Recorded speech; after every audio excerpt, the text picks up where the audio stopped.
Welcome to Real Geek Media. It is June 6, 2024. I am Hayden Stoll, joined by Christopher Michael Blake and our very special guest, Cody Sharpe of the Sharpe Side of Paranormal podcast. We are here today to talk about Alien ahead of its 45th anniversary, as well as interview Cody Sharpe. And Cody, Christopher, how are we doing tonight? Doing good. I'm excited to be here. The Zofran has kicked in after. I mean, we could go into it a little bit now if you want. I mean, obviously 45 years. If you haven't seen Alien, then that's on you. So the wife brought Chinese home, and I was rewatching the movie, so it was fresh in my mind, and I was eating it during the chest burster scene. So definitely would not recommend that. Nice. Nothing says dinner time like the chest burster scene. Yeah, I mean, the whole scene plus the fact that nobody knew what was going to happen was even better. Like, it makes the scene better now that you know that, and that's their genuine reaction.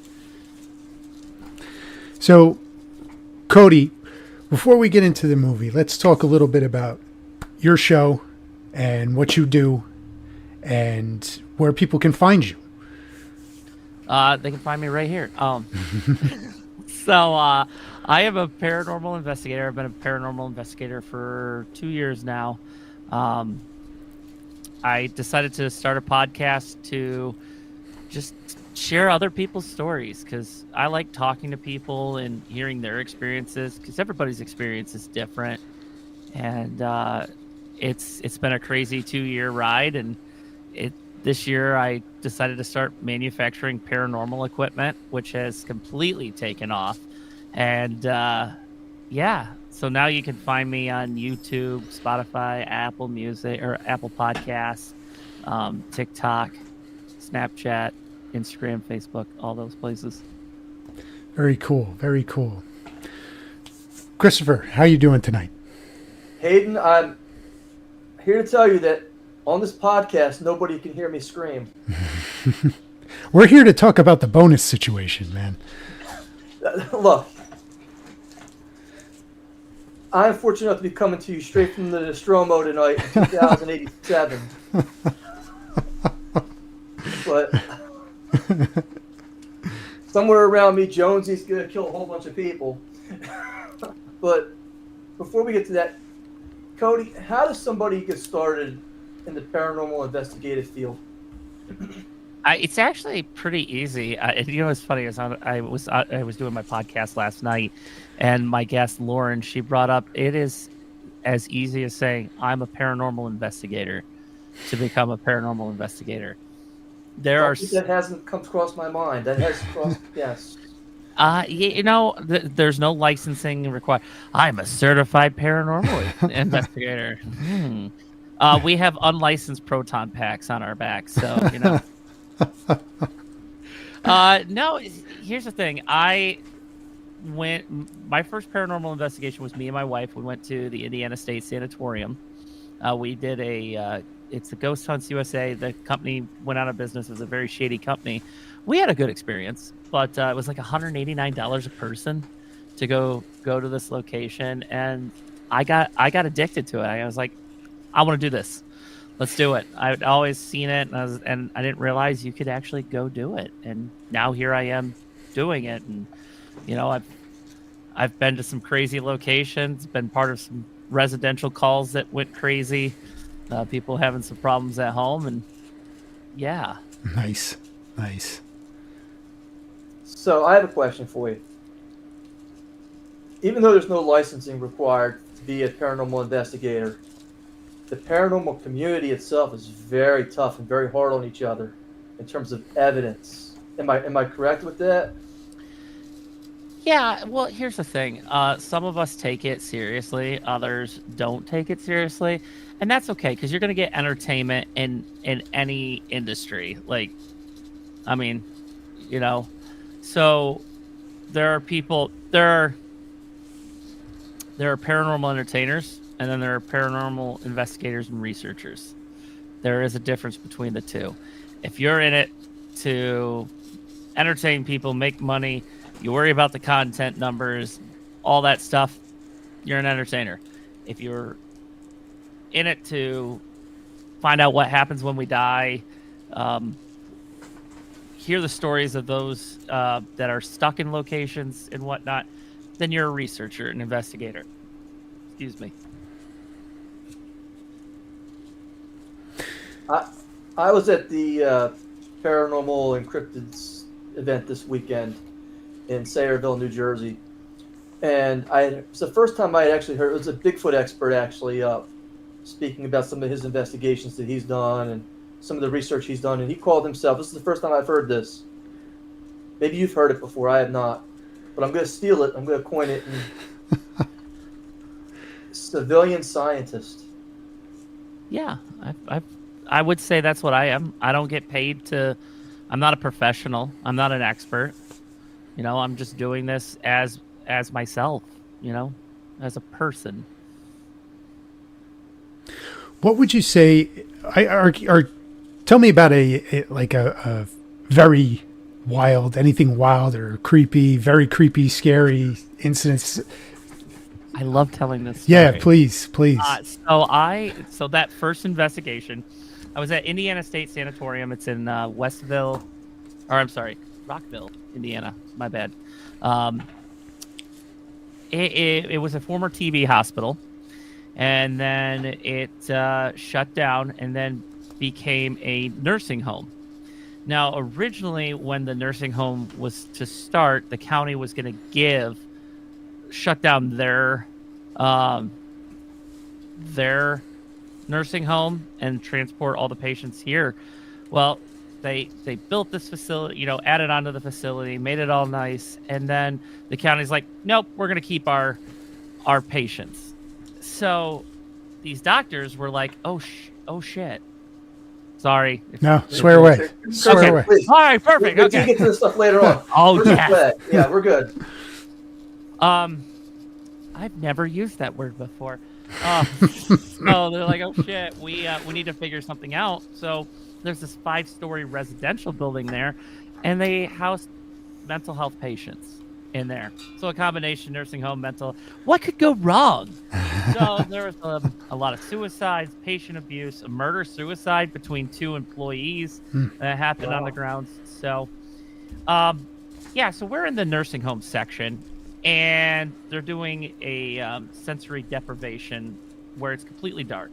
Now, there's a little bit of light from, the moon and some lights outside, so you can kind of see. Well, they put me inside the nurse's station. Now, inside this nurse's station is a closet, and the door opens, and this apparition walks right past me. Now, have you guys seen the movie Accepted with Jonah Hill and Justin Long, where they start that fake college? That scene where Jonah Hill screams really, really loud. Yeah. That was me. My wife, who was down the hall, you could hear her laughing her ass because she knew it was me. So she was laughing her ass off at me. Like, you're a pussy. I know. Thank you. She's my pretty little demon. So they moved me to the intersection of these 4 halls, and I'm sitting there, and now the two tour guides and 6 out of the guests witnessed this apparition come out of the nurse's station, come up to me, put its hand on my shoulder, and then disappeared. Whoa. Wow. So at this time, were you a believer in this sort of field or this phenomenon? Would you kind of grain of salt, or were you you knew you were going to experience something? I was a skeptic. Now, I knew that okay. I believed in ghosts, but I was like, nothing's going to happen to me. Boy, was I wrong. So here's the kicker about that. So I've been back twice now. And the second time I was there, we were doing an Estes session in front of the nurses station, and the guy that was with us did not know that previous story. And he's like, Cody, I don't want to freak you out, but I just saw like a white nurse behind you in the nurses station. And I'm like, oh, hell no. And I saw her the last time I was there back in October. She was down the shadow hallway. Wow. With a patient. Wow. Does it get easier the more you experience these things, or is it always unsettling? Or it's always it's always unsettling. Yeah. I just did a solo investigation last Wednesday at Randolph County Infirmary. Now this place has been on numerous TV shows, and I'm there by myself. I'm up in the third floor. Wow. In the jail cell doing an EVP session. I'm on TikTok Live, and hopefully you can hear the audio because somebody screen recorded it, and this isn't like a spirit or anything. This is just me in this, and you can hear my friend's reaction.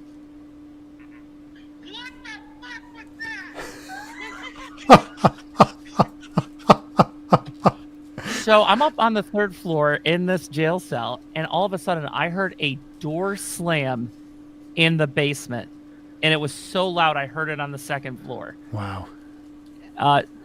There was a wet spot in the jail cell that wasn't there prior. They might want to check the roof for a leak.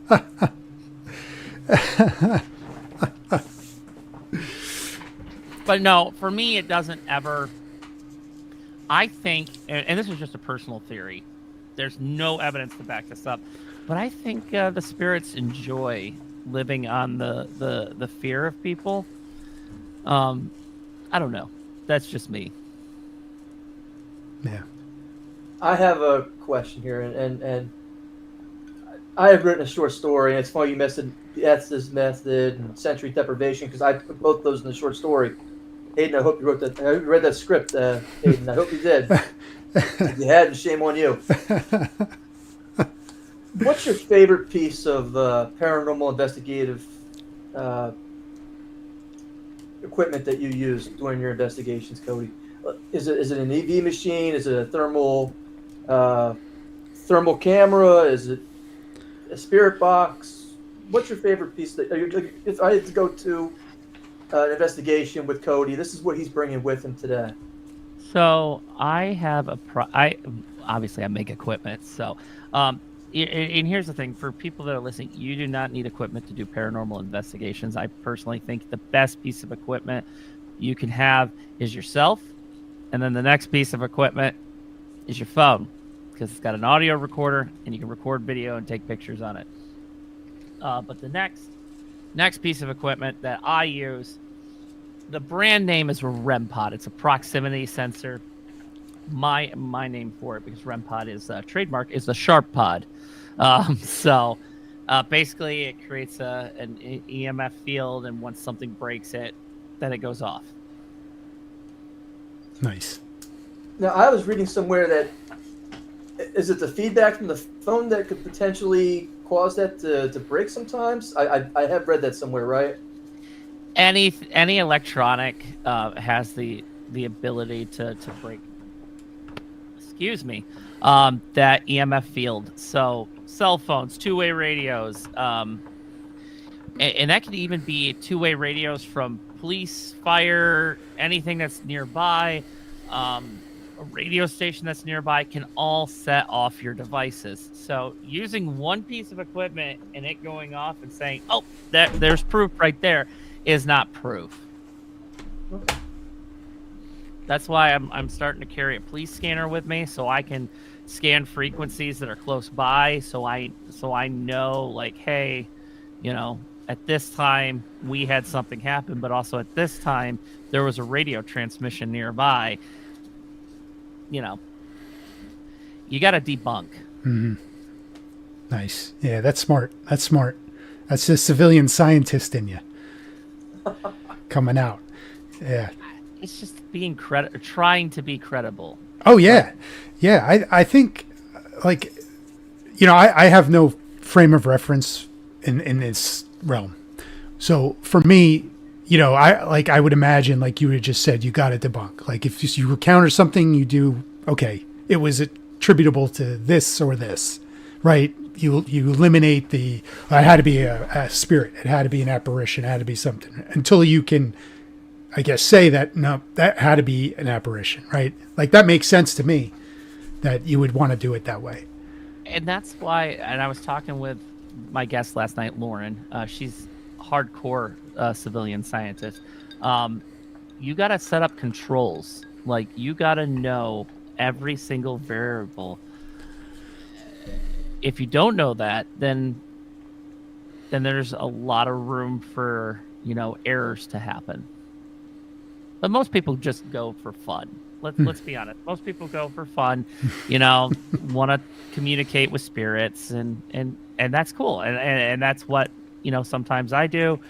Actually, that's what I mostly do. But like if I'm doing a real investigation, like if I'm at somebody's house, I try to find every possible explanation that's not paranormal before I say it is paranormal. Wow. Cody, I met you at Paracon, and you said you had drove, was it 11 hours from Indiana to get there? 10 hours. And but it came out to almost 11. Yeah. That's God, God bless you. When you have an 8-year-old, it definitely is longer. Because he's, Dad, I'm hungry. We literally just had Papa. I'm hungry again. Yes. No, I had fun. It was a fun experience. Met some cool people. Yeah. Do you ever get out to East Coast much for any kind of investigations, or you kind of mainly stay in your local area? I typically stay in my local area. Now, I am going to the Conjuring House in November, so there's that. Nice. Really? Yeah, I'm excited. Nice. And scared. Now, where exactly is that located? Rhode Island. Rhode Island. Okay. Now, don't get me started on the Warrens, because they were entertainers. They weren't researchers. They were the entertainers. They wanted money. I mean, now, I would love money too. Cody, we deal with a lot of film here on this podcast, and we talk a lot of television and anything that's basically geek. What would be the movie that you think is most realistic in terms of paranormal investigation? Or that you said, oh, you know what, that's probably the way it probably happens or could happen, or... So, this is going to sound weird, but Ghostbusters. Now, here is why I say Ghostbusters. Because they were doing it, first off, for research, but like a lot of the stuff they talked about, PKE spikes, ectoplasm, all that stuff is all stuff that people are learning in the field and whatnot, and it's that is the closest thing that is any sort of entertaining that kind of resembles paranormal. I mean, the Conjuring movies are crap. I mean, I love them, but it's not like that. There was a movie a few years ago, horrible movie. I watch it every year because it's so funny. But Grave Encounters. Oh, yeah. It's so terrible, but it is so funny at the same time. It's spawned a number of sequels, too, hasn't it? There was a second, Yeah. and that was just even worse than the first. I'm just like, how many times are we beating a dead horse here? That poor horse from The Godfather.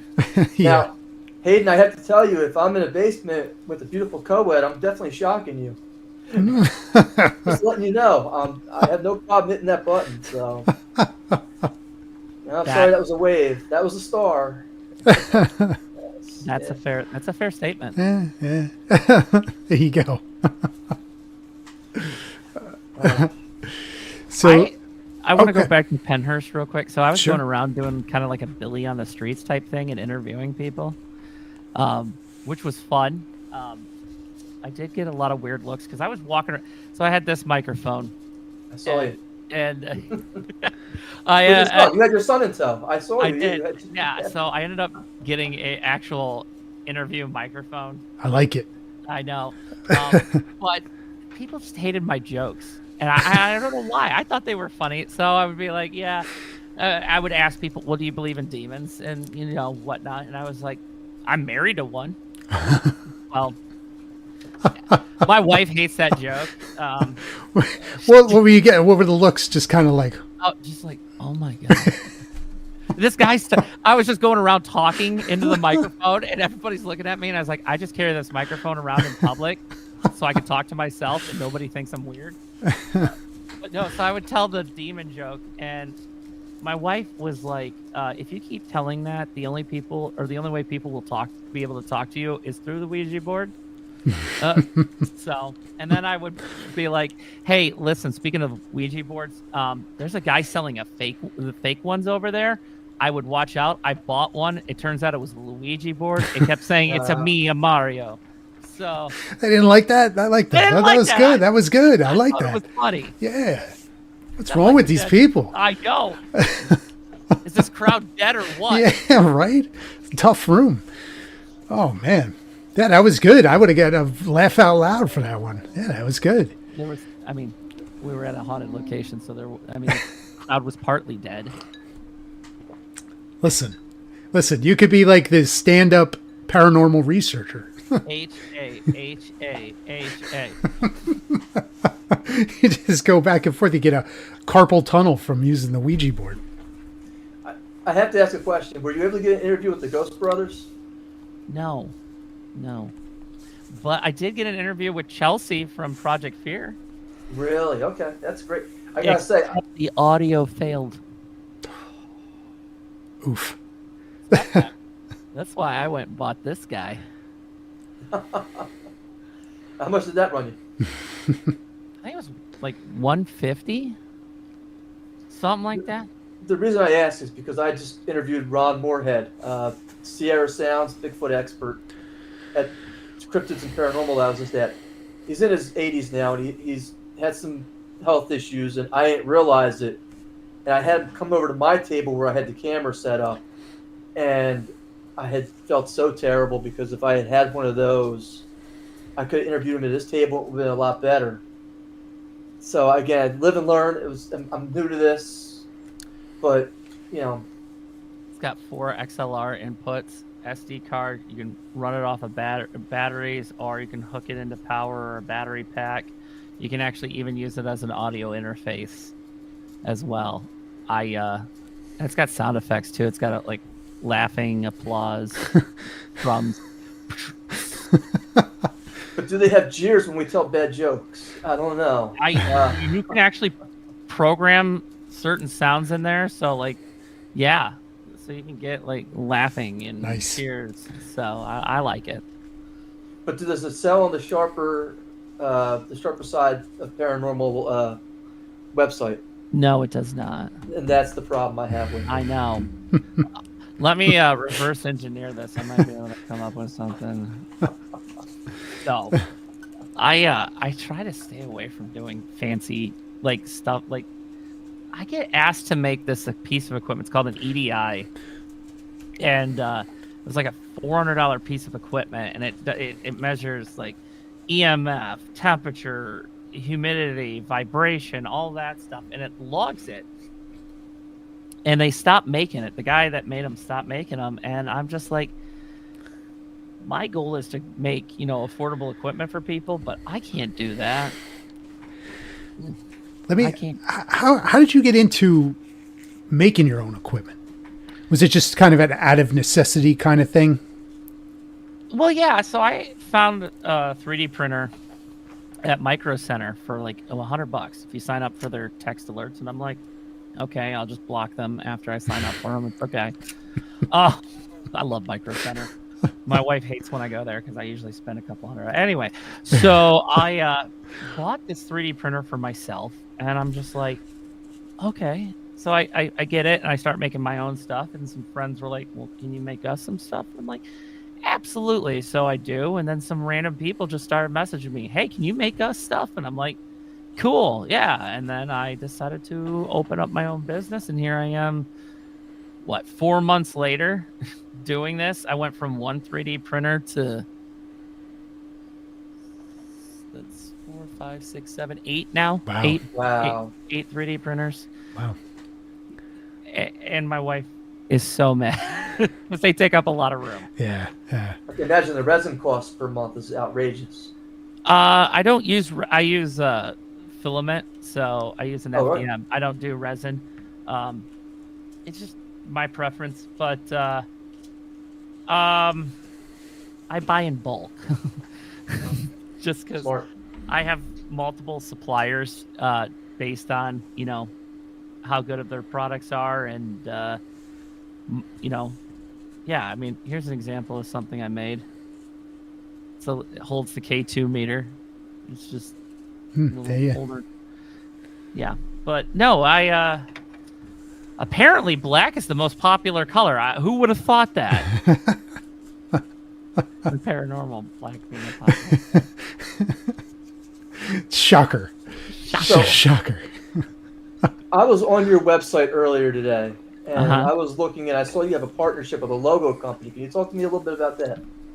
Yeah, so one of my paranormal friends actually is a graphics designer, and he's like, "Hey, Cody, I'll make you a logo." And he made me a logo, and I haven't used it yet. I'm trying to figure out how to use it because I have a brand already. I love the logo, but I was like, okay. And then I started sending some customers to him that didn't have logos, and I was like, you know what, buddy, I'm gonna put your information on my website, and I'll send people your way. And he's sent people to my, like, hey, do you want custom equipment with your logo on it? Well, yeah. I was like, go see Cody. Okay, cool. Nice. Jason's a good guy though, and he'll help me out if I need something. He'll be like, here, I'll do this, and he does it as a hobby. Yeah, that's cool. That's cool. I have a question for you guys. Ooh. So get the microphone out. How do I sound this? I turned it on. Whoop, I feel like Bob Barker. Yeah. Yes. Spay and neuter your pets. Yeah. So what got you guys to do a podcast on movies and stuff like that? Well, funny story. Christopher was the first person I met at college, and it was like we instantly hit it off. And that was like we were into movies. He had seen movies I hadn't seen. We started watching movies, different movies, all kinds of stuff. And, we both share a love for horror movies. And that kind of was the beginning of our friendship back in 1995. So it's been a long road, a lot of movies, a lot of, pretty much him and I just shooting the shit. Like we would go, we'll go see a movie and we'll spend another 40 minutes in the parking lot talking about it. That's kind. It's an hour and a half. So we're gone, you're gone like this big chunk of time. You watch the movie and then we're just talking about it. And, we were like, well, let's just do this. We do it anyway. So let's get into it and record it and have fun. Yeah. I was 6 years old in 95, just for the record. Well, I'll say this. Christopher and I don't look our age. I look old. It's the gray hair. It's balding. I just... Look, you can't look worse than Mr. Magoo over here. And that's for people who don't realize that reference. It's a 1970s cartoon with Thurston Howell Jr. the third. I got that reference. I got that reference because I watched the old cartoons and I'm boomerang and stuff like that because it's funny. Now, here's the thing. I thought you were like maybe late 30s, early 40s. The bald head thing kind of really. It's the gleam. It's the the Q shape. It's not. It's not that bad. No, I don't want to be. This is gonna sound like a dickish question. How hard was it to get the lighting in your studio to not bounce off your head? I didn't put any thought or anything into. Look, I'm phylically challenged, and I'm president of that club. I got a 5, So- maybe a 6 head, so I get the same problem. I'm good. I'm okay with it. I started shaving about 10 years ago and have not looked back since. So I'm just too lazy. I'm like, all right, I'm gonna start, having a shaved head, and then shit. Now I need a haircut again. It's like, once you commit, it's and I do mine in the shower. No shaving cream, nothing, just plain water. really? My face too. Yeah. Well, I can't shave the face. Wife will not let me shave the face. When I was a firefighter, she hated it because all I had was the mustache. And, it was a majestic mustache. But she's like, just never drive a white van because people are going to get confused. She is totally my... she is totally my match. I can say something and boom, she'll destroy me in an instant. You're each other's wit match. Yeah, nice. Well, okay, so I got the big old snippy snip back in September. Oh. And this lady makes me a care package. And I've got some of the things right here because I was actually talking to somebody earlier. So the box itself said, snip, snip, hooray. Oh, here they are. So she got me a package of oatmeal cream pies, but crossed off oatmeal and it said unlimited cream pies. A bag of goldfish with a note said, say goodbye to your swimmers.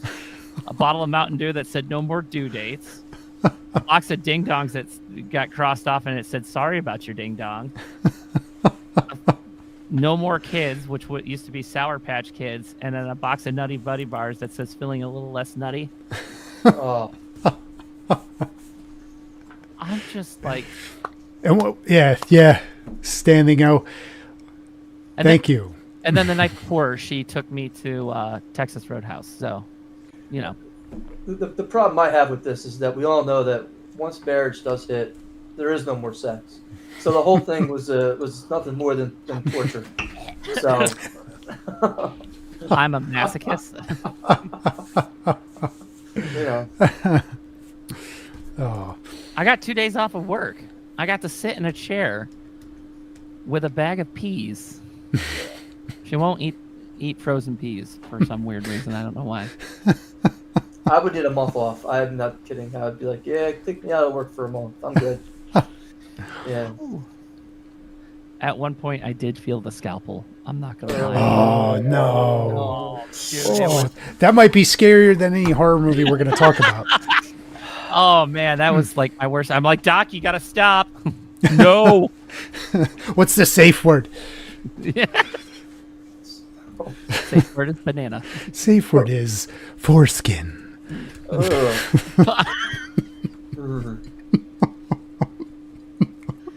Before we wrap it up, I'm going to read some commercials, and we're going to finish up the interview, and then we'll start with the aliens. Cool. So, from Christopher Michael Blake, author of the horror novel Pray for Dawn and the science fiction thriller Pyramid of the Parasite, comes the mystery novel Cape May Murders. 5 days before Halloween, retiring Chief of Police Browning has 2 different mysteries to solve. The first is the reappearance of a woman who's been missing for 25 years and who has amnesia. And the second is a killer dressed as the Grim Reaper killer, killing off Cape May stakeholders. Can Chief Browning figure out how these mysteries are related before becoming the next victim? The Cape May Murders is available on Amazon, BarnesandNobles.com, and at www.ChristopherMichaelBlake.com. Hayden, is your business looking for an affordable way to gain and attract new clients? It is. Have you heard about RealGeek.com's new promotion for this summer? Tell me. So basically, for less than a used packet of peas, you can sponsor our podcast or our website. So now, what's that? If your business can't afford the packet of peas, you can definitely feel the scalpel. Boy, that was a low one. I know. I'm sorry. Oh, Consider running an advertisement during one of our podcast shows. Usually it's $50. However, special summer promo, $35 is what we're asking. Visit realgeekmedia.com. Click on the link for sponsor us, advertise with us, or donate here to get started. Again, that's www.realgeekmedia.com. Thank you to our good friend Cody Sharpe from the Sharpe Side of Paranormal Podcast. You can find his investigations and podcasts on YouTube, Apple Podcasts, Spotify, Facebook, TikTok, and Instagram. He has investigated some of the big-name locations in this country, including the Eloise Asylum, not Al Asylum, I'm trying to rhyme there, Indiana State Sanatorium, the Monroe House, the Randolph County Infirmary. You can find his information in his website and more of his podcast details on the Sharpe Side of Paranormal.com. Cody, what would somebody find going to that website? I don't know. I haven't updated it in a couple of months, so no. I'm gonna Hear that, everybody? He updated it yesterday. So yeah, just yes. go to the Oh, website. I'm It's okay. updating it as we speak. Here we go. WordPress. Thank you. No. Some stories I've written. I used to write for Paranormal magazine, and some of the articles that I've written are actually all the articles that I've written are up there. You can go read them. You can message me on there and share your story. If you want to be on my podcast, always looking for guests that, and it doesn't have to be just like you're a paranormal investigator. If you've had a crazy paranormal experience outside of that, or you're an individual or a location owner, obviously want to talk to you. But yeah. I think me and Hayden would love to be on your show. I thought we were getting to work on that. I would love to have you guys on the show. I Definitely. think it'll be That some sounds fun. awesome. Yeah. Unfortunately, you have to be shirtless. Hold on now. What? Only if Hayden takes a razor to me first. I won't do it unless he razors me first. I won't. I have rules about this. It has to be like a mirror in the back. So like when he's doing my back, everybody gets the view of, Purr like a walrus. What's his name? Justin. Dolphin Smooth. What was the guy? I'm just waiting for you to take a sip of something so I could say something witty. What was the name? What was the movie Tusk? Oh. Tusk. That's Justin Long. Yeah, this is do with the Justin Long. He does everything that we ask him to do. So. So Hayden, funny story. So I work in logistics. I drive truck and I work nights. So I'm up, 2-3 in the morning. My brother does the same thing. And the other night, we were on the phone. We pretty much, it's just horrible, inappropriate stuff. And my brother gets this idea. Well, why don't we prank? Are you familiar with like prankdial.com? Okay. Where you can send prank phone calls to people? Oh, really? No. Yeah. So my brother's like, let's prank call our dad. And I'm like, okay. So he's telling me what number he's putting, because he was taking his 30-minute break. And he's telling me he's putting his cell phone number as the number to call. And then he's like, oh, listen to what number I'm putting in for. And he's reading out this number. And he's like, I was like, oh my God, that's our dad's house phone. And I had just taken a drink and I just spit it all over the dash of the semi all over me. I had to pull over because I was choking on the tea. So, oh my God. How old is Dad? 57. So he's still gonna appreciate some of this humor coming his way, or is he just gonna freak out? I hope. So here's the thing. I can't tell you what I did for Father's Day. I got him a really good gift. I can't. I will tell you guys after Father's Day because I don't want to ruin it. But yes, he appreciates the humor. That's good. Yeah. Sometimes he's just like, where did I go wrong? And I probably should have pulled out. Yes, my brother, when he was like 12 years old, invented this phrase. And I've never heard anybody else use it, but he just goes around screaming humper dumper all the time. And now I do it. And It's tailor-made for being the safe word. It's tailor-made. Like that's a layup. That's low-hanging fruit. Hopper Dupper! Help! You should be selling a T-shirt with that on your website. I know. You know what? That's a great idea. Did you guys see the T-shirts that I came up with? No. I just started selling these T-shirts, and nobody's bought any, which is fine. I don't care, because I did the Teespring, so it doesn't cost me any money until. This one shirt says, "I went to a demonic location, and all I got was this lousy shirt."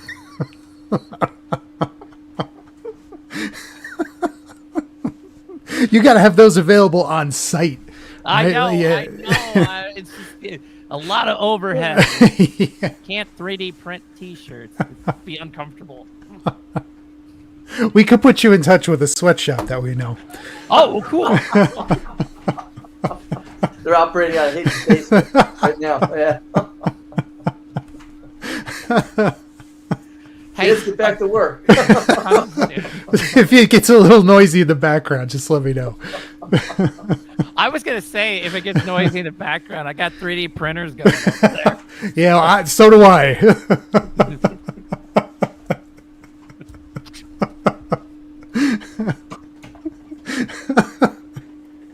Oh, man. I am so going to make that shirt now. Dad, if you're watching this or listening to this, I'm getting you a Humper Dumper shirt for Christmas. That's awesome. That is awesome. Oh, man. On that note, we're going to take a break. We'll be back with our alien review. Christopher Michael Blake and Cody Sharpe, who will be joining us and hanging around.